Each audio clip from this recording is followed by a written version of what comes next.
Good evening, everyone. I'm Lissy Bastian. It's Wednesday, March 25th. It's good having you back with us.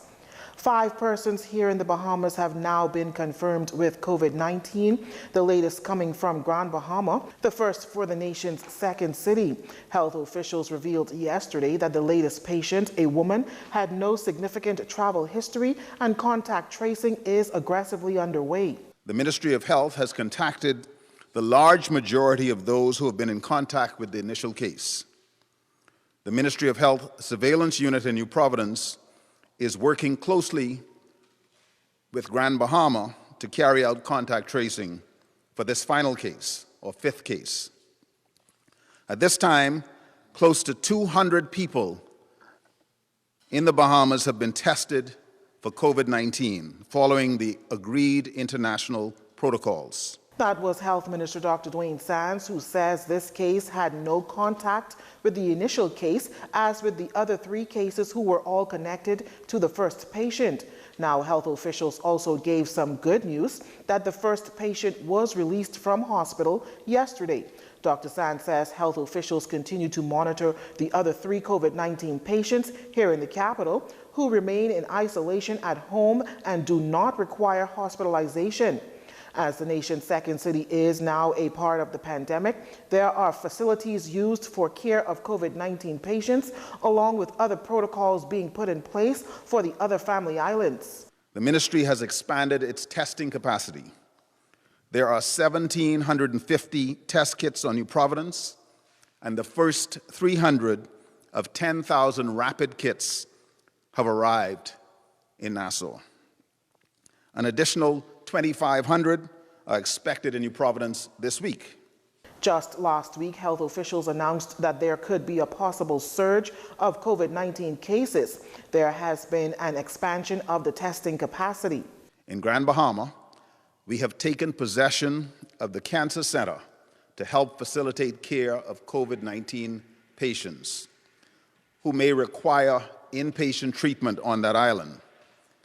And several modular units have been set up on the outside of the Rand Memorial Hospital to increase capacity. Along with the shortage of supplies, Dr. Sands says the Bahamas is facing a shortage in human capital as health professionals are being maximized in every possible way.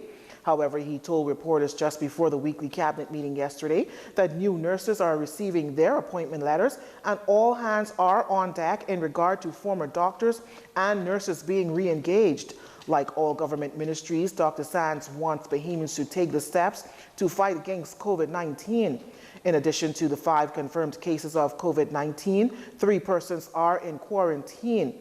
35 persons were released from quarantine, according to the Ministry of Health. As for cases around the world, there are 458,927 confirmed cases, 20,807 deaths, with 113,687 total recovered, according to Johns Hopkins University Medicine Coronavirus Center. Grand Bahamians are anxious and concerned as the first case of COVID-19 has been confirmed in their city. The latest patient was a woman who had no significant travel history. This discovery has led to Grand Bahamians wondering about the future of their island and if there are more cases to be found. A 63-year-old male retiree shared his thoughts with JCN. A bit surprising. Not surprising that there was one case, but that there was only one case. And I say that because I believe there are a lot of people that are walking around in Freeport, Grand Bahama, indeed the Bahamas, possibly has this coronavirus, but they're just asymptomatic and they don't realize it. So it's more of a surprise that there's only one, because we are a nation that we have many visitors come to our shores, and we were in the midst of spring break when this really started to really be heightened. A 44-year-old cashier also expressed the same concerns that there could possibly be others who had COVID-19 who have yet to be discovered.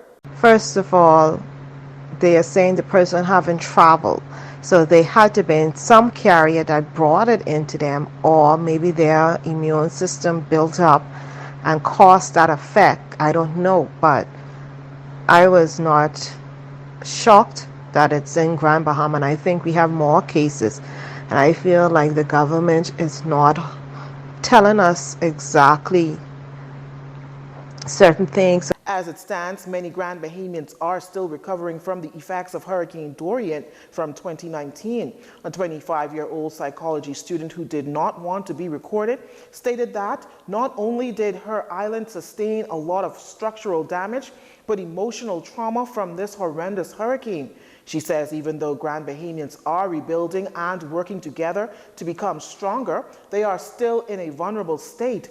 She added that there are persons who are still without homes and many whose homes are still damaged, and says thinking about overcoming another hurdle in this crucial period is also difficult. This new case news coming after the residents of West End protested against a COVID-19 treatment facility being placed in the community. However, health officials have secured another facility as previously mentioned. It's not yet known if the ministry plans on still having a care facility in West End. The Bahamas' #1 industry, tourism, is taking a very hard hit. As with many countries around the world, the Bahamas included, borders are shut to international travel. And as you know, as of yesterday, the national fly carrier Bahamas Air suspended flights until March 31st. According to the Minister of Tourism, Dionisio de Aguilar, as the country depends on tourism, this is all going to have a long-term impact, especially the tourism workforce. So tourism, 48% of our direct employment, 40% of our GDP. It's huge. Tourism has come to a screeching halt across the planet, and being one of the, if not the most tourism-dependent economy in the Caribbean, we feel it significantly. It's devastating. Mr. de Aguilar made it very clear that COVID-19 is having an impact on every aspect of the world. Channel anywhere in the world, and people are talking about trillions. They ain't talking billions or millions, it's trillions. And so the impact of the whole entire planet screeching to a halt is significant, and it's not missing out the Bahamas. We will incur the impact of this. Everything is at a standstill. So until we get beyond this virus, I think everybody will, the world, the planet is suffering financially. The only area, if you look for one good thing, I guess the environment. In related news, Bahamas Air's Managing Director Tracy Cooper says if the emergency order is extended beyond the 31st of March, the company, which is already struggling after Hurricane Dorian, remains uncertain on staff employment. Related to employees, really, COVID-19 is affecting the whole world, right? It's a pandemic at this point. And by extension, the Bahamas as well. The Bahamas, obviously, were shut down to visitors, and that's the economic engine that drives the economy. If this was to extend beyond the present 31st of March, I would anticipate that a lot of companies, including Bahamas, they would then have to decide as to what additional measures we'll have to take related to the staff. Yesterday, Mr. Cooper announced Bahamas Air's suspension of services due to the emergency order and stated that the order left the company with the task of making adjustments to its operations.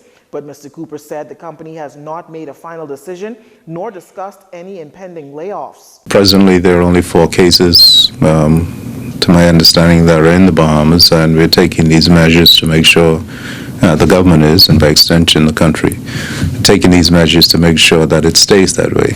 We're hoping that we have a better outcome rather than have to worry about what other countries are now going through. Mr. Cooper admitted, though, that the coronavirus situation has negatively impacted the company and its revenue loss has exceeded that of Hurricane Dorian. It's a National Day of Prayer today, as declared by Prime Minister Dr. Hubert Minnis in his national address on Monday night. Prayers focused on key areas including prayer for the Prime Minister and the government, children, the elderly, for peace and the eradication of the virus globally. Prayers were offered up in hourly intervals, which began at 6 this morning and ended at 6 p.m. with national prayers by ministers of the gospel. As the Bahamas faces health and economic hardship due to COVID-19, Kingdom Life Church pastor Cedric Moss says prayer is necessary. He, like many Christians around the country, have assembled in their private space to pray for the health and wealth of the country. I think it is commendable that the Prime Minister on Monday night in his national address called the nation to pray, asked us to pray today. Let this be a day of national prayer and fasting day.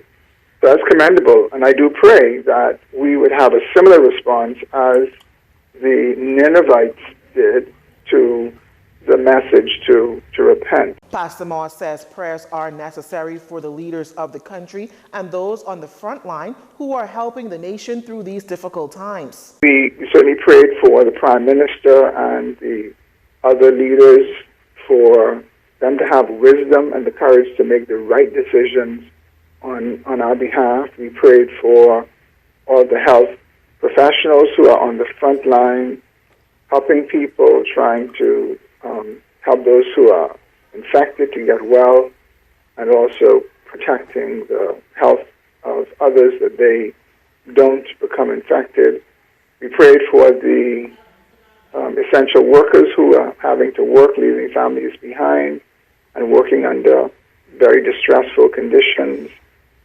We also prayed that the Lord would have his purposes in the midst of this pandemic. Pastor Moss says he remains hopeful during these times, being mindful that God will keep the Bahamas. He encourages Bahamians to remain prayerful.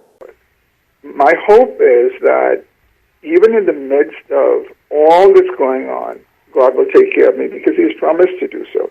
One of the things I would say to Christians is that they need to rehearse the promises that God has given in his word, that he would never leave us, he would never forsake us, he will always be with us to the very end of the world. And that is our hope. And so I know the Lord will take care of us.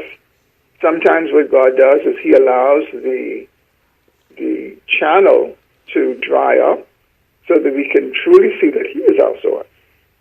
So he brought us through 9/11, and I believe that he will bring us through this as well, and he will do that in his own way.